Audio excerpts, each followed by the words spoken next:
We now would like to introduce to the stage Irving, Roth, and Rick Carrier, who met at Buchenwald over 75 years ago and recently reunited for the first time a few days ago after the liberation.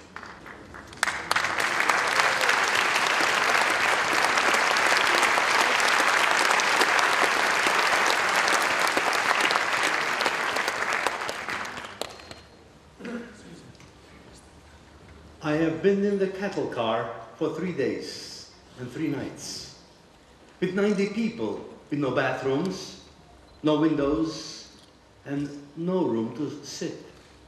The air was foul. Water was very limited. The train stopped. The doors were slid open. It was evening time. I jumped out of the cattle car, followed by my brother, grandfather, grandmother, aunt, cousin. We were ordered by the guards to leave our belongings behind and form lines, begin to march.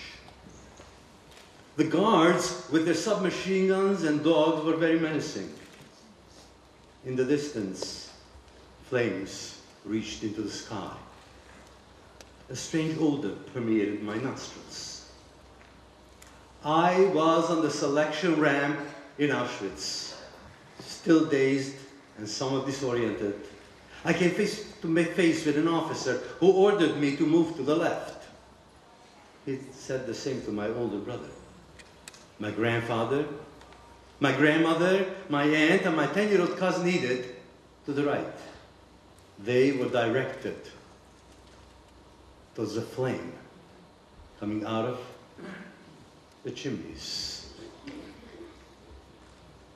24 hours after we arrived in Auschwitz, all that was left of my grandfather, my grandmother, my aunt, and my 10-year-old cousin were smoke and ashes.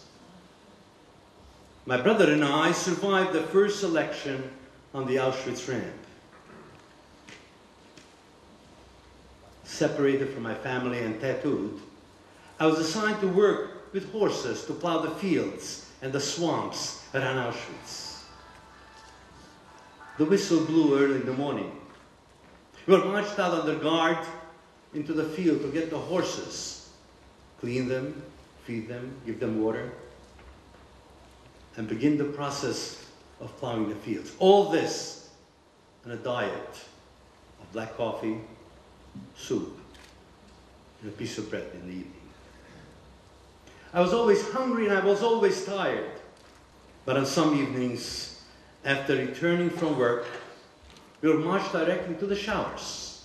We undressed and proceeded towards the shower. But oftentimes, there would be a doctor, a German doctor, standing and look at us for an instant of time and determine if we should continue to live or feed the fires of Auschwitz. You never knew. Is there going to be a selection tonight? And will I survive? My brother and I made it. We survived Mengeles and other doctors' selection in Auschwitz.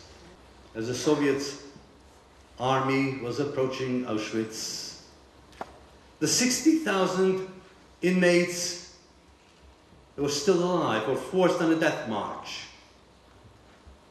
You marched or you died.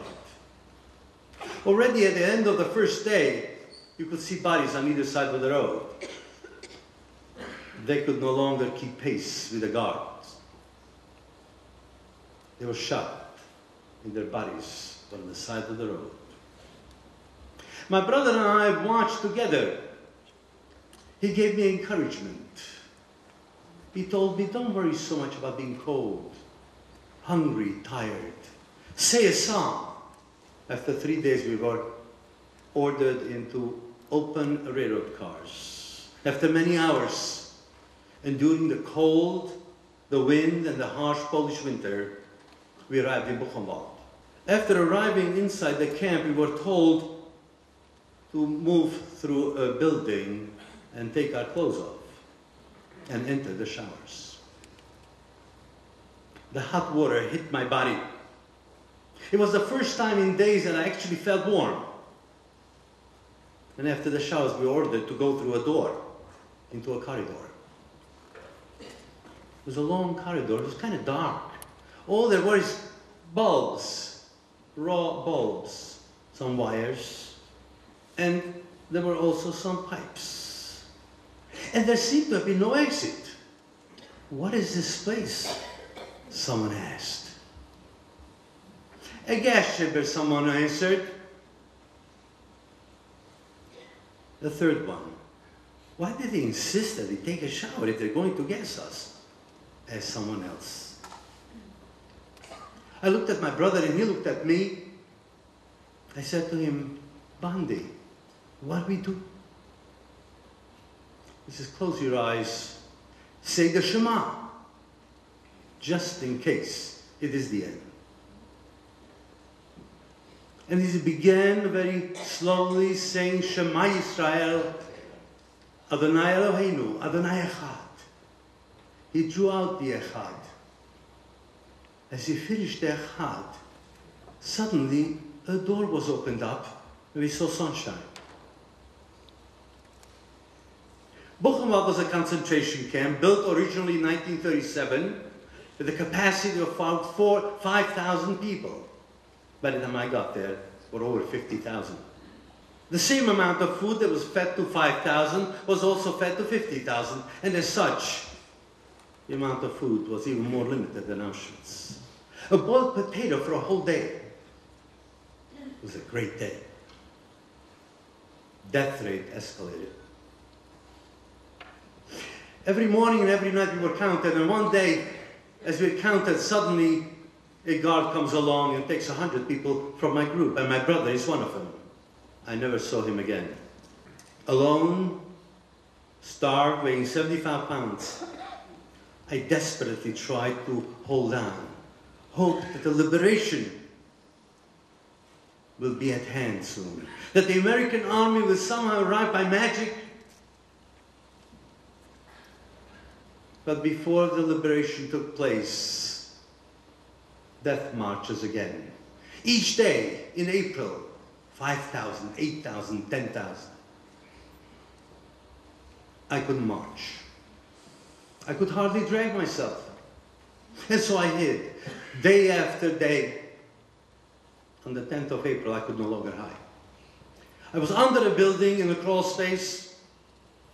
The guards came along with dogs and found me.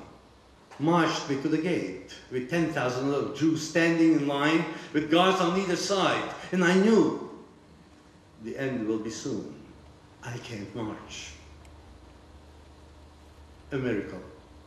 As we're standing on line, suddenly at 11 o'clock in the morning, on April 10th, American airplanes were overhead. Wave after wave after wave. Now obviously, we can't leave the camp, because if we do with the guards, and the guard gets killed or hurt, we'll run away.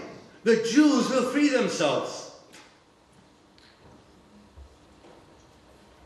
This cannot be. It lasted all day long. It was too late to march us out. I was waiting desperately for the Americans. Next morning comes along. It's much quieter. Not much going on. By 11 o'clock in the morning, every single guard, inside and outside of the camp, disappeared. And 3 o'clock in the afternoon on April 11th, Rick Carrier and his comrades came to Buchenwald. I was free. It was April 11th, 1945. Rick, I thank you.